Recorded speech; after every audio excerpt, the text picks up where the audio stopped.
Eu tenho a máxima satisfação de passar a palavra agora ao Christian Lobauer. Christian Lobauer é mestre e doutor em Ciência Política na Universidade de São Paulo. Iniciou sua carreira profissional como bolsista da Fundação Konrad Adenauer, na Universidade de Bonn, na Alemanha. Em 2001, atuou como gerente de Relações Internacionais da Fiesp.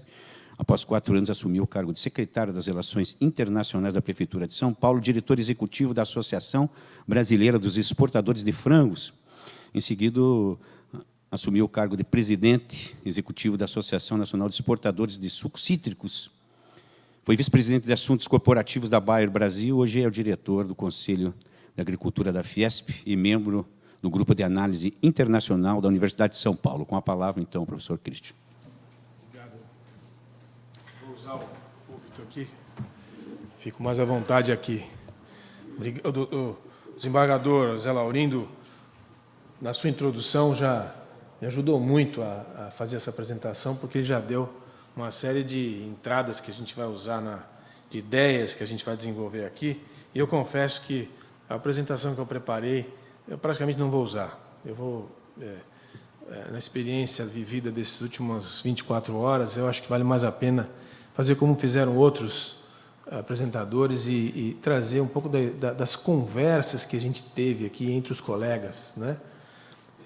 E eu volto a esse tema. Antes eu queria, logicamente, cumprimentar a Lourdes, né, que organiza esse evento. É o segundo Copedem que eu participo. E vou dizer a vocês, aos senhores e senhoras, que sempre que puder voltarei, porque o Copedem tem uma característica interessante, que eu brincava ontem com o Otávio, quando o Otávio estava ali, antes de fazer a apresentação dele, grande amigo Otávio, eu dizia: Otávio, sabe o que o Copedem significa? Ele significa um lugar onde a gente pode abrir um canal direto com o judiciário, com as autoridades judiciárias, independente das maluquices que o mundo legislativo produz e as diatribes que a mídia escreve. Para o bem e para o mal, não tem problema. É que ontem eu tive uma experiência muito boa aqui nos primeiros painéis, onde eu vi que os problemas enfrentados por vários setores são os mesmos que os nossos. É o que se escreve, o que se fala muitas vezes na mídia, que a gente acha que não é bem aquilo que deveria ter aparecido. A gente viu isso em seguros, viu isso na questão da saúde. O painel de saúde foi muito emblemático para a minha experiência aqui. E, ao mesmo tempo, a gente vê legislações que são apresentadas e trabalhadas e que não servem à sociedade. Elas atrapalham o processo, né? Então, é o mesmo desafio que a gente tem. Enfim, queria cumprimentar aqui o ministro Vilas Boas, o ministro Noronha, o ministro Cueva, o ministro Douglas, que eu conheci há 2 anos atrás e reencontrei aqui. Uma satisfação a gente poder conversar. E, no fundo, Lourdes, esse ambiente é um ambiente de criação de confiança, cada vez mais raro no mundo de hoje, no Brasil em particular. A gente tem que construir confiança. Traga as suas informações, os seus dados, as suas avaliações, e o judiciário vai avaliar, vai ouvir, porque é muito difícil você estar hoje numa posição de juiz ou de desembargador. Você tem que ser um polivalente, né? Eu conversava com a minha querida desembargadora Helena Maria e com o Zé Roberto ontem num jantar.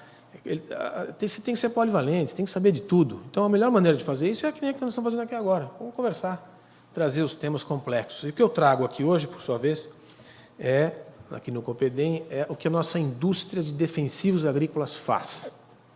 Então, a CropLife, que é uma das apoiadoras do evento, e será sempre, viu, Lourdes? Se você convidar, a gente vai vir. Porque nós somos uma associação de 50 empresas. E essas empresas são certamente muito conhecidas aqui da maioria dos senhores e senhoras.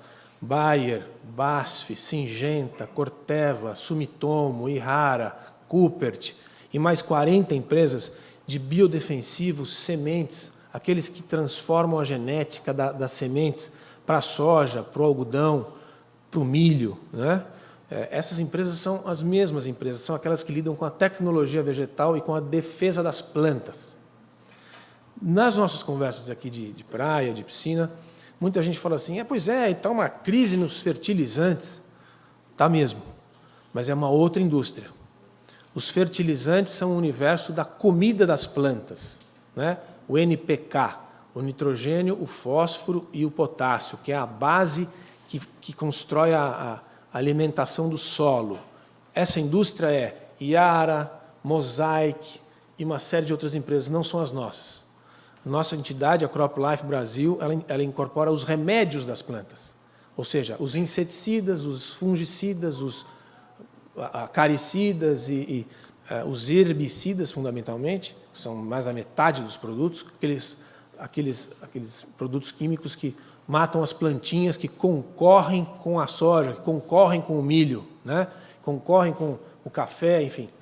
É essa indústria que a gente representa. Essa indústria de tecnologia muito avançada.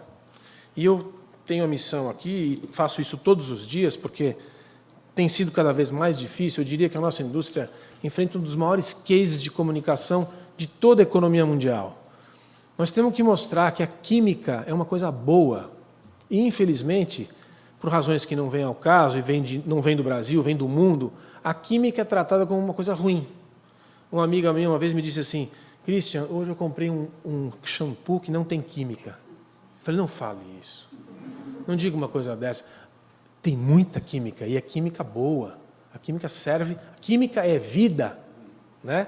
Acontece que a gente tem todo um processo para compreensão do que são os produtos químicos, e, na verdade, eu represento aqui empresas que não só são de produtos químicos, mas empresas que representam micro-organismos que geram reações químicas que, por sua vez, ajudam a defesa das plantas.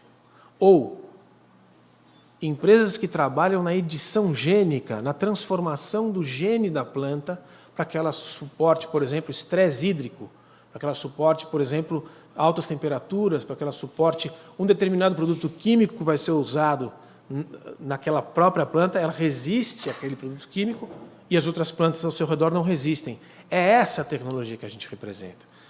Então, cumprimentando mais uma vez a mesa, a Samantha, minha querida amiga Samantha, que vai me substituir, eu queria, apresentando a CropLife a todos e dizendo que nós não somos a indústria do fertilizante, porque muita gente liga para a gente nos últimos meses e fala: Christian, dá uma opinião sobre o problema do potássio na Bielorrússia. Eu falo assim, não é a nossa indústria, é outra indústria, mas na concepção da sociedade é natural que seja assim. Na concepção das pessoas e do judiciário, muitas vezes a gente pensa que é a mesma coisa. Normal que seja assim, mas não é, né? Uma coisa é a alimentação da planta, outra coisa é o remédio da planta. A gente representa o remédio da planta. Tem gente que não gosta da gente, muita gente, que fala assim, vocês são veneno, né? Vocês são... esse negócio de remédio da planta é um jeito bonito de caracterizar o que vocês fazem. O único país do mundo que caracteriza os produtos que a gente produz como tóxicos é o Brasil. A única legislação do mundo que trata de agrotóxicos na letra da lei é o Brasil. Nenhum outro país faz isso. Nos países de língua inglesa é pesticides. Nos países de língua espanhola é pesticidas. Então, o Brasil tem um pouco essa característica. Ele já começou na largada a tratar a questão da defesa vegetal como um problema com um viés, assim, como se fosse uma coisa ruim. E, na verdade, há controvérsias, mas nós nos vemos como uma indústria de remédios. A gente vai à farmácia, você não compra um remédio tóxico, você não compra um medicamento que você vai estar discriminado como tóxico, mas é exatamente a mesma coisa. Você vai atrás de um medicamento que vai tratar do problema que você tem. Está resfriado, toma uma aspirina, né? A gente dá aspirina para as plantas também. São seres vivos, né? Bom, eu faço essa introdução porque pode parecer óbvia para muitos, mas para outros não. E eu acho que é importante a gente colocar esse aspecto. Eu trouxe muitos slides, mas eu vou usar alguns. O que eu queria trazer de fundamental é o seguinte: a grande maravilha, o desembargador Zé Laurindo falou, o pessoal do agronegócio fica se tem um problema, todas as divisões do agronegócio sofrem desse mal, fica se auto-vangloriando, né, dizendo nós somos os maiores. E é verdade. O que aconteceu no agronegócio no Brasil nos últimos 40 anos é notável. Esse país era importador de arroz e feijão. As gerações aqui que têm um pouco mais de experiência sabem disso. Esse país importava alimentos em 1980, todos os alimentos, milho, né? Hoje esse país ele exporta alimentos para mais de 150 países e alimenta de forma estimativa em torno de de 850 milhões de terráqueos. Em 40 anos, esse país transformou esse processo. Baseado em quê? Num aspecto só, que é a produtividade. Então, nós estamos falando do quê? Nós estamos falando disso aqui. Nós estamos falando disso daqui. Esse país, ele saiu de 52 milhões de toneladas de grãos, aqui é só grãos, para 250, e a gente já estima, talvez a próxima safra, de 300 milhões de toneladas de grãos, ocupando um espaço de 40 milhões de hectares, e foi para agora para uma coisa em torno de 68, 70 milhões de hectares. Se você incluir celulose e papel, né, o pessoal de florestas, que também se incorpora, você vai para um pouco mais de 70 milhões de hectares. Olha a diferença, isso aqui é uma boca de jacaré, isso daqui mostra o seguinte, isso aqui é produtividade, você expande pouco o uso da terra, mas você produz muito mais na mesma quantidade de terra. Como é que se fez isso? Com tecnologia, com semente apropriada, com defensivo apropriado, com biodefensivo apropriado, com correção da terra e com uma série de outras ações que só gente trabalhadora e inteligente é capaz de fazer. O Sudão tem terra produtiva e não tem gente capaz de fazer. Os brasileiros foram capazes de fazer isso e a gente tem que ter orgulho. A gente não pode ser ufanista, não, ficar-se alto, não, mas a gente tem que considerar os fatos da realidade. Esse país conseguiu fazer as coisas porque tem gente inteligente trabalhando. E Embrapa e uma série de outras instituições merecem esse mérito. E olha só, nós estamos falando aqui de sustentabilidade na veia. Esse país aqui gasta ou utiliza em torno de 8 ou 9, dependendo, se você coloca celulose e papel, você vai para 9. Se você tira eucalipto e pino, você vai para 8. Do seu território para a atividade agrícola. Olha a comparação com outros países. A Irlanda, a Holanda, Reino Unido, a Alemanha, muitos outros. Estados Unidos, em torno de 40%. A gente recebe críticas sistemáticas do mundo inteiro em cima da agricultura brasileira. 66% desse país está exatamente igual quando Pedro Álvares Cabral aqui chegou em 1500. 66% do território nacional está exatamente como era. 26% desses 66% pertence a áreas privadas. Os donos da terra privados protegem os biomas, porque é bom negócio, interessa ao produtor rural garantir que a biodiversidade seja protegida, que a matas ciliares, uma série assim. As pessoas acham que, né, não sei, não é o caso aqui, mas existe uma coisa na mídia de assim, o produtor rural ele quer ganhar mais e destruir tudo. Não é isso que acontece no Brasil, né? Eu não vou gastar muito. Essa é a área da Samanta. Eu vou gastar o meu tempo precioso para esse auditório também precioso, para falar exatamente do que a gente faz. A gente tem um problema de população crescente, produção de alimentos e a pressão dos ecossistemas. O que é o grande desafio contemporâneo? Ontem o Otávio falou sobre isso, hoje também na mesa anterior a gente viu referências sobre isso. Qual é o problema do mundo, entre os maiores problemas do mundo hoje? A produção de alimentos, né? E a produção de alimentos no Brasil, ela já é uma realidade. Nos últimos 40 anos, o custo da cesta básica caiu, ano a ano, 5%. Não se conhece nenhum processo como esse, o que significa dizer que o alimento no Brasil ficou cada vez mais acessível e mais barato pela escala da produção. Christian, você está falando só de commodities que a gente exporta para o mundo inteiro. Eu estou falando de commodities, sim, de milho e soja. Sabe o que é um frango? A definição técnica de um frango é uma máquina que consome milho e soja e transforma em proteína. O Brasil é o maior exportador de frango do mundo porque ele tem milho e soja disponíveis. Os brasileiros comem proteína animal barata e acessível porque ele tem grãos. Isso é tudo fruto do trabalho dos brasileiros. E assim, os conceitos que a gente discute hoje, os senhores devem ver na vida, no dia a dia aí do judiciário, segurança alimentar e segurança do alimento. São duas coisas que eu queria trazer para a nossa reflexão. O mundo passa por um debate sobre segurança alimentar, que significa dizer há ou haverá alimento para todos? Isso é quantidade. E o Brasil é um dos países essenciais para responder essa questão, para o bem ou para o mal. Os estudos do USDA ou do Banco Mundial estabelecem que o Brasil vai ser responsável até 2050 pelo incremento de pelo menos 40% da produção de alimentos no mundo, porque não há outro lugar que isso possa ser feito. na expansão das terras brasileiras, vou deixar isso para a Samanta também, mas a gente utiliza hoje em torno de 70 milhões de hectares, ainda tem 90 milhões de hectares de pastagens e áreas degradadas que não tocam em nenhum dos 6 biomas do país, onde pode expandir a produção agrícola com tecnologia, com produtividade, sem encostar em Amazônia, sem encostar em Caatinga, sem encostar em Cerrado. São áreas que já estão desenvolvidas e degradadas ou se transformaram em pastagem. 90 milhões, hoje a gente utiliza 70 milhões, mais do que o dobro. E qual é o segundo aspecto que remete à nossa indústria? A segurança do alimento. Todos os dias, os senhores devem ler nos jornais, ou ver na televisão, no rádio, dizer assim, que o alimento brasileiro está envenenado, ou que ele está contaminado. Envenenado só alguns, só os mais radicais, mas contaminado todos os dias. A gente lida isso com todos os dias. Está contaminado. Que as águas estão contaminadas, que a pulverização aérea, que é um tema que passa pelas vossas mesas, é um crime porque ela pulveriza a escola, pulveriza a criança, pulveriza as áreas dos vizinhos. Nós temos um problema, lógico que a gente tem problema, a gente tem muitos problemas no Brasil, mas no dia em que aquele agricultor em Goiás, infelizmente, pulverizou uma escolinha de crianças, nós ficamos estigmatizados para o resto da vida que a gente pulveriza a criança. Que a gente joga veneno em criança. E eu vou dizer para os senhores que, embora sempre você possa interpretar os fatos como a gente vê na mídia, etc., a utilização desses produtos é absolutamente segura, porque passa por um processo regulatório muito restrito.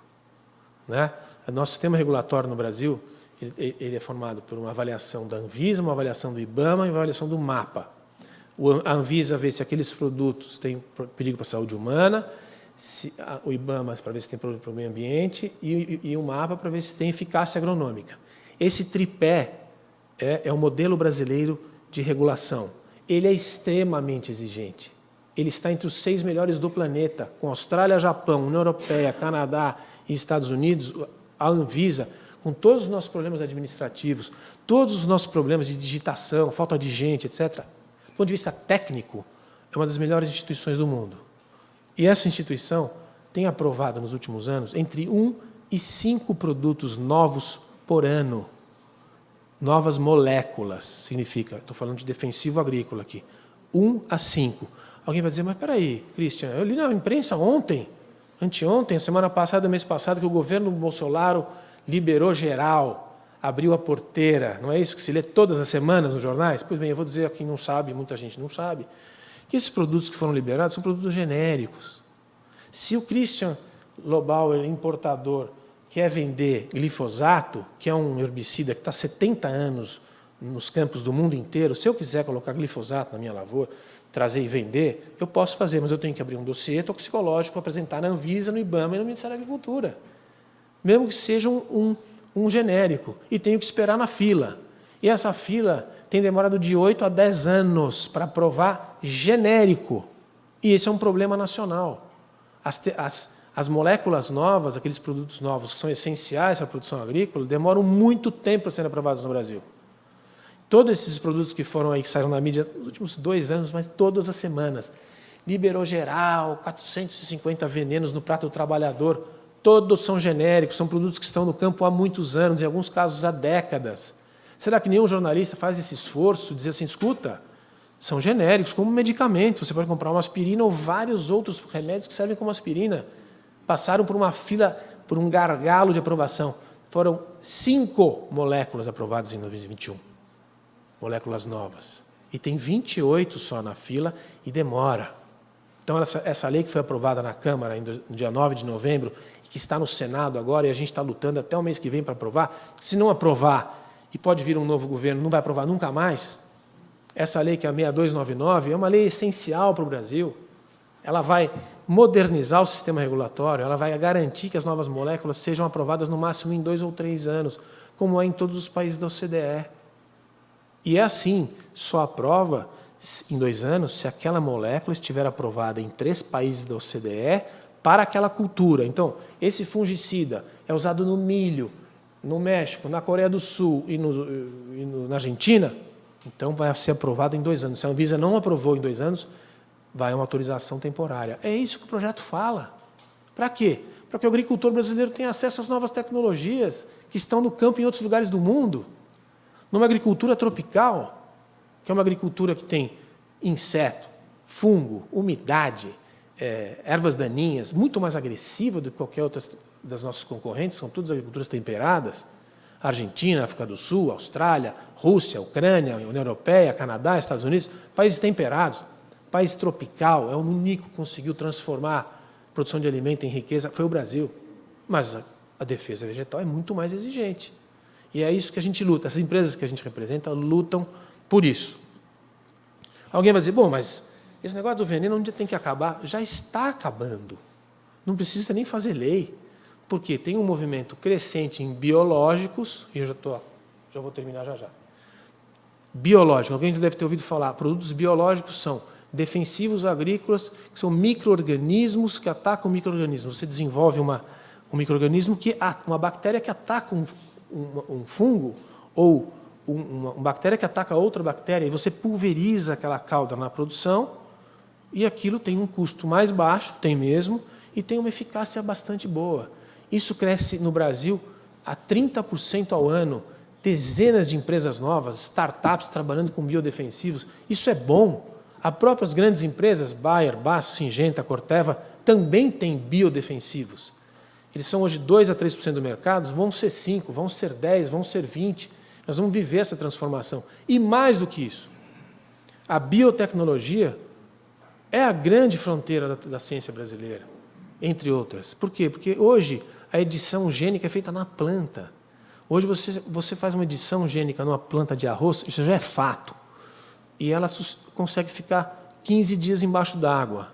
Então as monções que entram por Bangladesh, pelo norte da Índia, aquelas populações pobres que comem arroz praticamente, quando vêm as monções e as monções estão fora de proporção, os arrozais morriam, porque ficavam alagados. A biotecnologia fez com que aqueles arrozais sobrevivessem embaixo d'água. Quando a água baixa, o arroz está vivo e ainda produz. O que significa isso? Significa alimentação de gente. Como alguém pode ser contra isso? Mas tem muita gente contra isso. Muita gente. Na União Europeia é um festival de horror, o que se fala contra a transgenia e a tecnologia. Da nossa perspectiva, é a alimentação das pessoas, é a criação de mais produtividade, menos preço e mais acesso a alimentos. Para concluir, eu queria dizer duas coisas. Se eu pudesse deixar um recado para as autoridades judiciárias brasileiras, essas pessoas maravilhosas que eu conheci aqui nessas últimas 2 edições, Lourdes. Primeira coisa, a ciência, e boa parte dessa ciência é brasileira.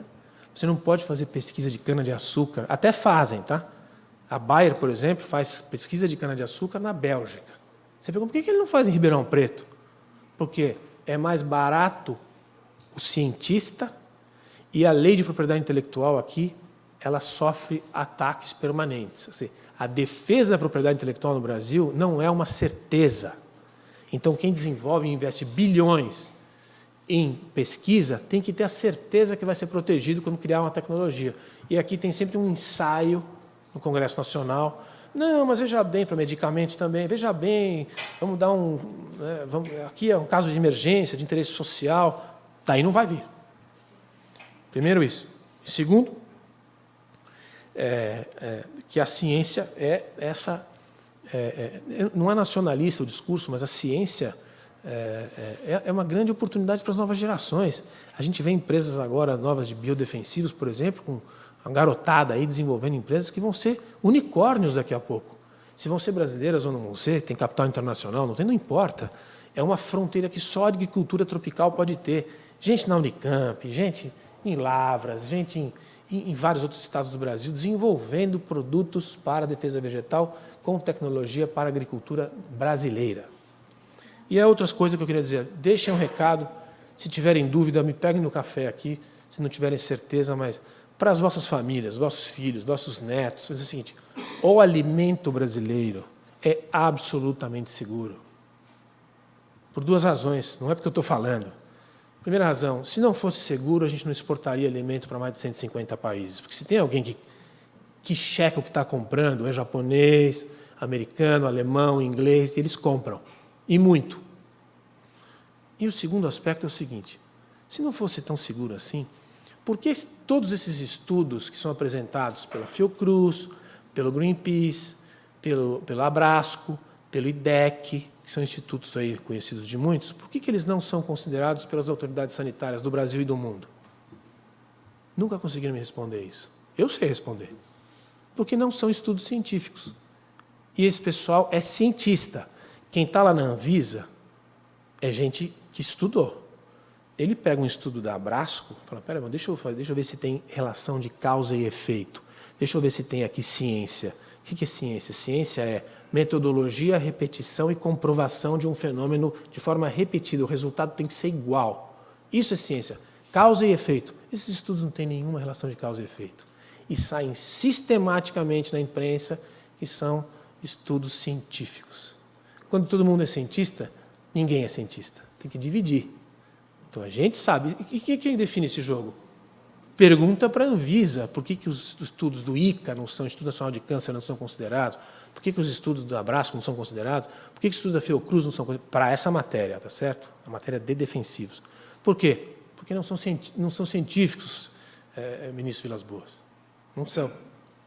Né? Então a gente deixo essa mensagem para todos, porque eu tenho segurança, se não tivesse segurança, eu não trabalharia para essa indústria.